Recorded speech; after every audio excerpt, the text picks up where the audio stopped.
बिहार चुनाव के बाद आखिरकार महाराष्ट्र में भी मैथिली ठाकुर का जादू चल ही गया। जैसा कि हमने आपको 2 दिन पहले इंफॉर्मेशन दी थी, जानकारी दी थी कि महाराष्ट्र में, मुंबई में पूरा जी जान लगाकर मैथिली ठाकुर बीएमसी चुनाव में प्रचार प्रसार में लगी है और जनता का पूरा समर्थन मिल रहा है। और आज देखिए बीएमसी चुनाव के परिणाम निकलकर सामने आए तो एक बार फिर से कमल खिला दिया है मैथिली ठाकुर ने। जो पूरी मेहनत कर रही थी मैथिली ठाकुर जी जान लगाकर, वो पूरी तरह से सफल हुआ है। बीएमसी चुनाव देखिए महाराष्ट्र में किसी विधानसभा चुनाव से कम नहीं माना जाता है। जो बीएमसी चुनाव है यहाँ पर कई सियासी दलों की जो प्रतिष्ठा है वो दांव पर लगी थी। खास तौर पर अगर हम बात करें यहाँ पर ठाकरे ब्रदर्स जो कि चुनौती देते हुए नजर आ रहे थे बीजेपी गठबंधन को, लेकिन बीजेपी ने भी इसका कार्ड ढूंढ निकाला और मैथिली ठाकुर को सीधा बिहार से लेकर बीएमसी चुनाव में लेकर छोड़ा और यहाँ वो जादू चल गया है मैथिली ठाकुर का। देखिए 20 साल बाद एक ऐसा इलाका जहां पर कमल खिला है। अब तक शिवसेना का यहां पर दबदबा रहा, लेकिन इस बार यहां पर कमल खिला है। बीजेपी गठबंधन ने जीत हासिल की है और ये जीत एक बड़ी जीत मानी जा रही है और इस जीत को लेकर प्रधानमंत्री नरेंद्र मोदी, अमित शाह गदगद नजर आ रहे हैं। और देखिए यहाँ पर श्रेय जो है जनता देती नजर आ रही है मैथिली ठाकुर को भी, और खासतौर पर बीजेपी भी मैथिली ठाकुर को इसका श्रेय देती हुई नजर आ रही है, क्योंकि मैथिली ठाकुर को महाराष्ट्र बीएमसी चुनाव में लेकर आना कहीं ना कहीं इसके पीछे की स्ट्रेटेजी यही मानी जा रही थी कि जो जादू बिहार विधानसभा चुनाव में मैथिली ठाकुर ने चलाया वही जादू बीएमसी चुनाव में भी चले। और बिल्कुल ऐसा ही नजारा देखने को मिला, ऐसी तस्वीर निकलकर सामने आई। आपको ये भी बता दें कि महाराष्ट्र बीएमसी चुनाव यानी कि नगर निगम के चुनाव किसी विधानसभा चुनाव से कम नहीं आके जाते हैं यहाँ पर, क्योंकि बड़ा राज्य है। यहाँ पर आपको ये भी बता दें कि मुंबई में पहली बार बीजेपी का मेयर बना है और ये एक बड़ी जीत बीजेपी के लिए मानी जा रही है।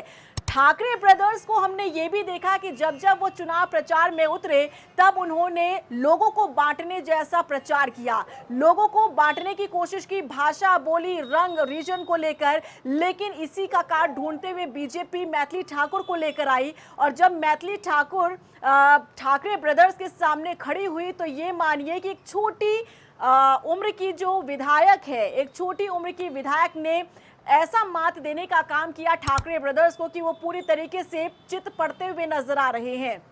ठाकरे ब्रदर्स को ये लग रहा था कि शायद वो इस तरीके से लोगों को उकसाने का काम करेंगे या फिर भाषा, बोली और राज्यों में लोगों को बांटने का काम करेंगे तो इससे उन्हें बड़ी जीत हासिल होगी, क्योंकि यहाँ पर उन्होंने अपने चुनाव प्रचार में खास तौर पर यह भी कहा था कि उत्तर प्रदेश और बिहार के जो लोग आ जाते हैं महाराष्ट्र में वो आपका हक खा रहे हैं और धीरे धीरे ये आपका हक खा जाएंगे और आप कहीं के नहीं रहेंगे। इस तरीके की भाषा का, इस तरीके के जो बयान है उसका इस्तेमाल वो करते हुए नजर आए थे। लेकिन जब मैथिली ठाकुर को बीजेपी लेकर आई इस बीएमसी चुनाव में चुनाव प्रचार करने के लिए, तब मैथिली ठाकुर ने ये साफ कह दिया कि देखिए हमारी पार्टी का ऐसा कोई मकसद नहीं है, हमारी पार्टी सिर्फ और सिर्फ लोगों का विकास करना जानती है, लोगों को एकजुट करना जानती है। और मैथिली ठाकुर का जादू क्यों चला हम आपको ये भी बता देते हैं। मैथिली ठाकुर हालांकि सियासत में नई है, पहली बार वो विधायक बनी है, लेकिन जब भी जनता के बीच जाती है तो उनका एक अलग ही जुड़ाव नजर आता है। और यहाँ पर ना सिर्फ उन्होंने लोगों को अपने साथ लाने का काम किया बल्कि ये भी बताने का काम किया कि बीजेपी का लक्ष्य लोगों को बांटना नहीं है बल्कि लोगों का विकास करना है, लोगों को सफल करना है और लोगों को आगे लेकर जाना है। मैथिली ठाकुर ने यहाँ पर बिहार, उत्तर प्रदेश, हरियाणा, पंजाब, महाराष्ट्र ऐसे में लोगों को नहीं बांटा, उन्होंने हर एक इंसान के दिल में जाकर जगह बनाने का काम किया। जहां पर बिहार के लोग थे वहां बिहार के रंग में वो रंगती नजर आई, जहां महाराष्ट्र के लोग थे, जहां मराठी लोग थे वहां उनके रंग में वो रंगती हुई नजर आई। और हमने आपको वो तस्वीरें भी दिखाई थी किस तरीके से वो उन्हीं की भाषा में, बोली में गीत सुनाती हुई नजर आई थी। और यही खास बात है मैथिली ठाकुर की कि वो जहां जाती है उसी रंग में रंग जाती है। और यही मैजिक चला मैथिली ठाकुर का बिहार विधानसभा चुनाव में भी, जब वो पहुंची थी अपने जिले के क्षेत्र में पहली बार चुनाव लड़ने के लिए दरभंगा जिले के अलीनगर सीट से जब प्रत्याशी के तौर पर उतारा गया था बीजेपी की तरफ से मैथिली ठाकुर को, तब लोग यही कह रहे थे भला ये बच्ची क्या ही कमाल कर पाएगी, भला ये कहां से कमल खिला पाएगी, ये तो एक पैराशूट कैंडिडेट है।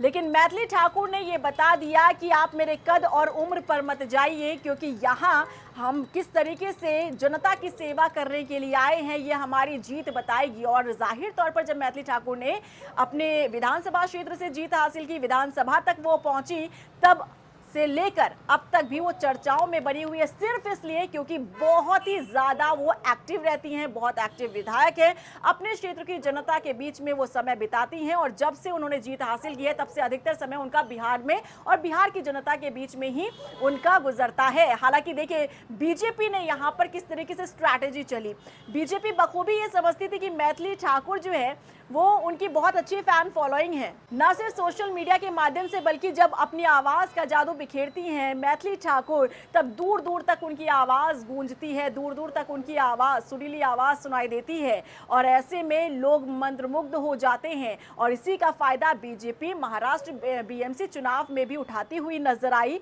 और जाहिर तौर पर जो यहाँ पर बीजेपी ने जिस तरीके से रणनीति अपनाई थी उसमें बीजेपी सफल होती नजर आई, क्योंकि जो सपना था बीजेपी का वो पूरी तरीके से साकार होता हुआ नजर आया। अब बीजेपी के लिए आप समझ सकते हैं, एक तरफ बिहार विधानसभा चुनाव, दूसरी तरफ महाराष्ट्र बीएमसी चुनाव। बिहार विधानसभा चुनाव जहां सबसे बड़ी पार्टी बनकर उभरी बीजेपी 89 सीटें लेकर आई और ये पहली बार ऐसा हुआ जहां बिहार में बीजेपी ने इतनी बढ़त बनाई। आप समझ सकते हैं इसके पीछे भी कुछ ऐसे नेताओं, ऐसे चेहरों का कहीं ना कहीं फायदा बीजेपी को मिला और उन्हीं चेहरों का, नेताओं का फायदा बीएमसी चुनाव में भी बीजेपी लेती हुई नजर आई। क्योंकि महाराष्ट्र बीएमसी चुनाव किसी विधानसभा चुनाव से कम नहीं होता है, बड़ा राज्य है और ऐसे में आप समझ सकते हैं कि नगर निगम के चुनाव और वो भी ऐसे ऐसे इलाके, ऐसे ऐसे गढ़ जो कि शिवसेना का एक गढ़ माना जाता है, लेकिन उस मिथ को भी तोड़ने का काम यहाँ बीजेपी ने किया है, क्योंकि बीजेपी की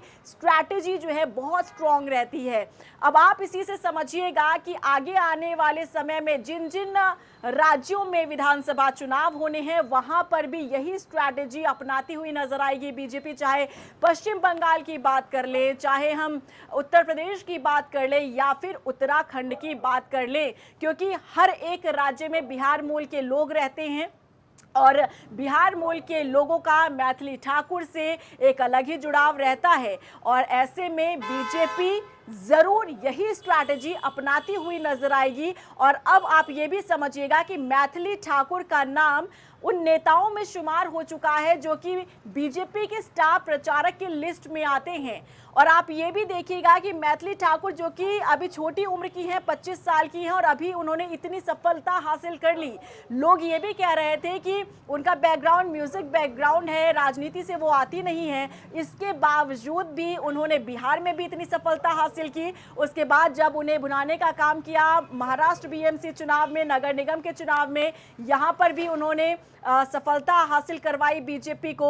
और अब आप ये मानिए कि यही चेहरा आपको बहुत जल्द पश्चिम बंगाल में भी प्रचार प्रसार करता हुआ नजर आएगा और बहुत ही जल्द उत्तर प्रदेश जो सबसे बड़ा राज्य है जहां पर 403 विधानसभा सीटें हैं और उसके बाद छोटा राज्य आ जाते हैं पहाड़ी राज्य उत्तराखंड जहां 70 विधानसभा सीटें हैं। और यहां पर भी कहीं ना कहीं कोशिश यही रहेगी बीजेपी की कि सत्ता की कुर्सी फिर से हथियाई जाए, यहां से उठा ना जाए, क्योंकि तीसरी बार हैट्रिक लगाने के लिए बीजेपी यहां भी उत्तराखंड में भी तैयार नजर आ रही है, उत्तर प्रदेश में भी तैयार नजर आ रही है, क्योंकि 2017 में जीत हासिल की बीजेपी ने, फिर 2022 में भी जीत हासिल की बीजेपी ने। हालांकि सीटें कम हुई थी 2022 में, लेकिन 2027 में क्या होगा इस पर भी सबकी निगाहें टिकी है। और निगाहें ये भी टिकी है कि वो मैथिली ठाकुर जिसने छोटी उम्र में ही बड़ा जादू दिखा दिया है सियासत में आकर, पॉलिटिक्स में आकर,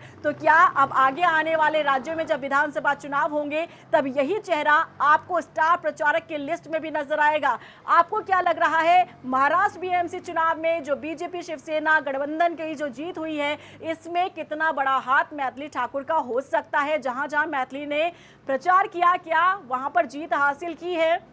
बीजेपी ने, क्या वहां पर कमल खिला है? आपको क्या लग रहा है, इसका श्रेय क्या मैथिली ठाकुर को जाता है? और जिस तरीके से जो स्ट्रैटेजी अपनाई थी ठाकरे ब्रदर्स ने, वो धरी की धरी रह गई, क्योंकि उनका यही प्लान था, फूट डालो और राज करो। लेकिन मैथिली ने आकर ये बता दिया कि हमें अलग अलग गुटों में बांटना नहीं आता है, हम सबको एक साथ लेकर चलते हैं, एकजुटता के साथ आगे हम पार्टी को लेकर जाते हैं, जनता को भी लेकर जाते हैं। आपका क्या रिएक्शन है, बताइएगा जरूर।